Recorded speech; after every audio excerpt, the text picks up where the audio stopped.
tous, bienvenue dans ce nouveau numéro des Vendredis d'Histoire où j'ai décidé de vous lire Alakazum de Jean Leroy, que l'on remercie au passage pour l'autorisation de lire ses histoires, illustré par Maïli Keo et édité par les éditions Les 400 coups dans leur collection Grimace. Alors à votre avis, qu'est-ce qui va arriver à Ismaël le magicien? Il n'y a qu'un seul moyen de le savoir, c'est d'écouter l'histoire.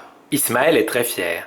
À l'école des sorciers, il a reçu le premier prix de magie. Ismaël habite chez sa mamie.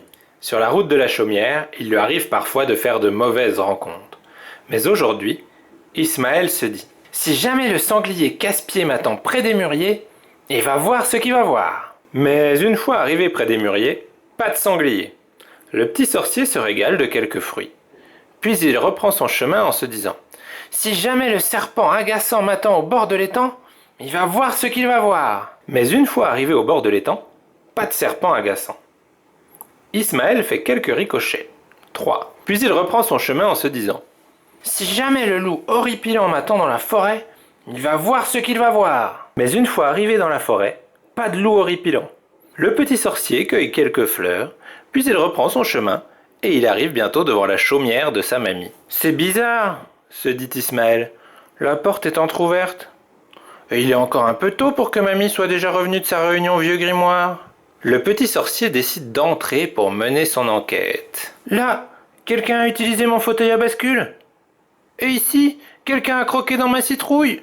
Tout à coup, un bruit de chute résonne dans le grenier. Ismaël se précipite dans l'escalier en se disant « Si l'intrus est encore là, il va voir ce qu'il va voir. » Mais une fois arrivé dans le grenier, Ismaël ne surprend pas un intrus, mais 3. Le sanglier casse-pied, le serpent agaçant et le loup horripilant. C'est donc ici qu'ils étaient. Et en plus, ils jouaient à sauter sur les lits.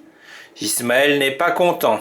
Pas content du tout. Le petit sorcier prend une grosse voix pour annoncer « Je vais vous changer en moustique. Ou non, mieux, en crotte de bique. » Mais les animaux expliquent. On voulait juste voir à quoi ressemblait une vraie maison. Nous qui passons toutes nos journées dehors. Sous la pluie et dans le froid. Les animaux ont l'air si tristes qu'Ismaël suspend son sortilège. « Allez, filez vite d'ici avant que ma mamie arrive. Elle déteste les intrus. »« Elle est si terrible que ça, sa mère grand ?» demande tout bas le serpent. « Il paraît, » répond le loup. « Mais je pense que c'est très exagéré. » Soudain, une énorme voix retentit du rez-de-chaussée. « Nom d'un troll qui fait ce fauteuil couché sur le sol !»« Pitié, Ismaël, sauve-nous !»« Alakazum, alaka, zoom, zoom, zoom !»« Bonsoir, mon petit champignon !»« Bonsoir, mamie chérie.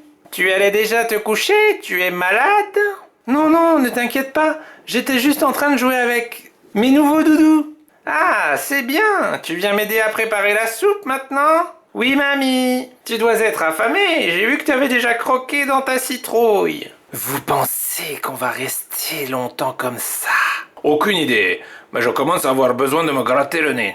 Oui, moi aussi. Fin. Alors ça vous a plu? Vous avez vu, Ismaël n'a pas eu le choix, il a dû changer les animaux en peluche pour éviter qu'ils se fassent gronder, ou pire, par sa grand-mère quand elle aurait vu tout le désordre qu'ils ont fait dans le grenier. Par contre, c'est pas de chance pour eux parce qu'ils vont peut-être rester en peluche très longtemps sans pouvoir se gratter le nez. Et ça, c'est embêtant quand on a le nez qui gratte et qu'on n'a pas la possibilité de le gratter. On finit par ne penser plus qu'à ça. Et vous, si vous pouviez changer des animaux en peluche, vous aimeriez avoir quoi comme peluche? En tout cas voilà, sur ces bonnes paroles, il ne me reste plus qu'à vous souhaiter une excellente journée, un excellent week-end, et je vous dis à la semaine prochaine pour une nouvelle Vendredi d'Histoire. Salut!